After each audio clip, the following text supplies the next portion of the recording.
Hey guys, we're about to do some tips that you can use in an interview for any call centers. Okay, so here we have Rahim. He's about to answer some questions that we have here.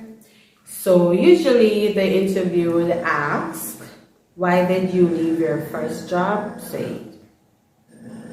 Yeah, and regarding that question right there, most of you guys buffer and say like, hey, I left my first job because I was either underpaid or the management is poor or stuff like that. Don't say that, please. Don't say that. I'm actually tired of hearing you guys mention that a lot. It's very bad to say. Please regard from saying negative things about your previous job.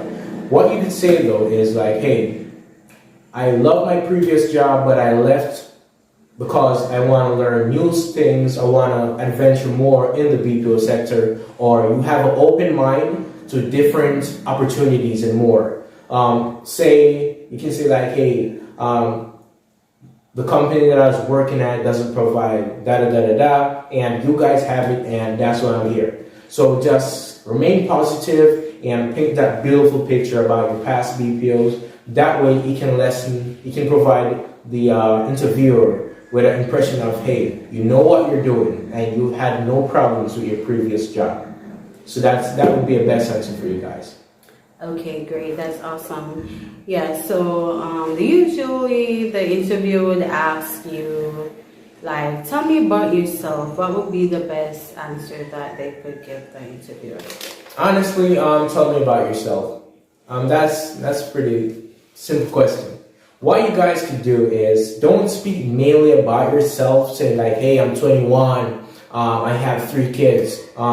Try to keep the conversation more beneficial to the interviewer. Even though you're speaking of yourself, say like, hey, I'm a very goal-driven person. I'm a very enthused and, I'm driven by goals and meeting deadlines, stuff like that. I like to learn new things. That way, the interviewer can have a big picture of saying, hey, we can actually benefit from you and who you are. So don't go in there speaking about, hey, I used to play football, or I like art, I like dancing. They don't care. All right? They don't. Okay, yeah. So as we know, most Jamaicans doesn't have good customer service, but within the call center, you have to know good customer service so you can get to help your customer in a professional way. So what would you say, what can they say to the interviewer when they're asked what's good customer service? Honestly, the most simple answer you could give to them would actually be, let's see here. Good customer service is pretty much assisting and solving the customer's needs and wants in a professional manner. It kind of revolves around the description of what is customer service, because what is customer service is it is providing goods and service to individuals from the company. But good customer service is doing the same thing, but in a professional manner. Because I can give customer service without being professional. That's saying. Yeah, that's true. And within that though, they also will ask you like, how would you deal with an irate customer? Because when you get an irate customer, you have to be more like calm, and so they want to know. So how would you deal with an irate customer? What can you tell them? All right, dealing with an irate customer is more based off your soft skills. You guys have to make sure your soft skills are well developed. Meaning, you have to remember that these individuals can't see you, right? You're over the phone, they can't see you. So please just remain calm, reassure the customer, apologize. It doesn't matter. Keep apologizing. Keep reassuring that customers, letting them know like, hey, we do apologize for the inconvenience, but I'm going to make sure that your issue is resolved, right? Guys, remember, whatever issue you have on the phone, going over to your next call, don't take over the same energy. So make sure when dealing with high-rate customers, just be professional, keep calm, and that's it. That's simple. So when the interviewer asks you that question, remember, you reassure the customer, you apologize when needed, and you let the customer know like, hey, I'm going to get this done for you while following your soft skills and, remain cool and calm. work on your tone. Your tone is like a major factor when going into the interview and when dealing with high-rate customers. Yes, that's good. But when you say apologize, you can't they can't go on the phone and apologizing like every time the customer said something. Because most customers would say, why are you apologizing to me? Yeah. Oh, yeah. All right. So, guys, remember, when apologizing to a customer, you got to keep it as business-wise. Don't make it personal. So you're not going to go and say, hey, I am really sorry that your grandma is dead. Yeah, you're not going to say that. You're going to say, like, hey, on behalf of the company, we really do apologize for the inconvenience. Don't make it personal, all right? And remember, you don't apologize all the time to let them know, like, hey, you're super sorry when you're not. Apologize when needed and don't make it personal. Yes, but you can also empathize with them, like if they empathize and sympathize. Put yourself in the customer's shoe. That's a good one. I missed that one out. Mm-hmm. That's a good one. Put yourself in the customer's shoe.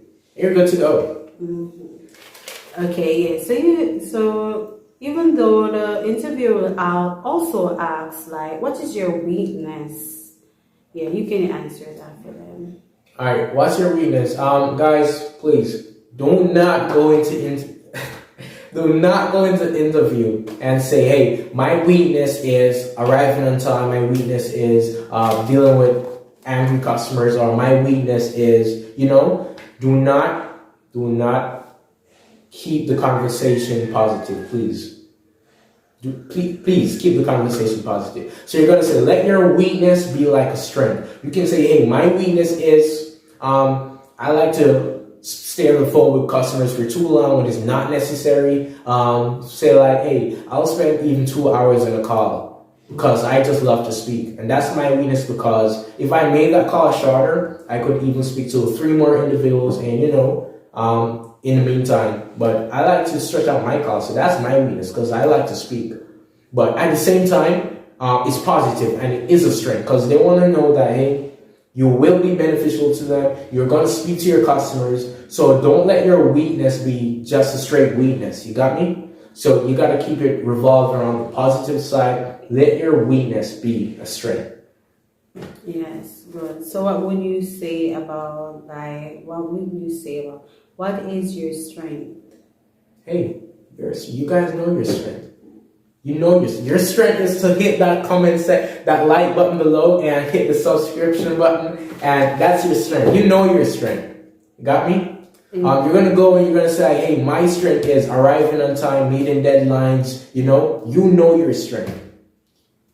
Or you can say, oh, my strength is I can turn an irate customer into exactly. Hey, have you done sales before? Yes. That's cool. Yeah, that too. Turn a high-rate customer into a sales call, or my strength would be hey, if a customer calls in just to inquire about something, I'm able to convince that customer to make a purchase. That's a strength. That's a strength. Your strength could be anything once it's beneficial to the company. So you're not going to say, hey, your strength is to run around the field 15 times. Make sure whatever you're saying is beneficial to the company. Thank you for answering that question. I hope you guys learned something from this video. And if you have any more questions, you can comment and we'll do another video of it. Yeah, guys, good luck and make sure you ace that interview. Comment below if this assisted you a lot, and just let us know. Subscribe to her channel. It was a pleasure being here with you guys today. Have a good one. Okay, great.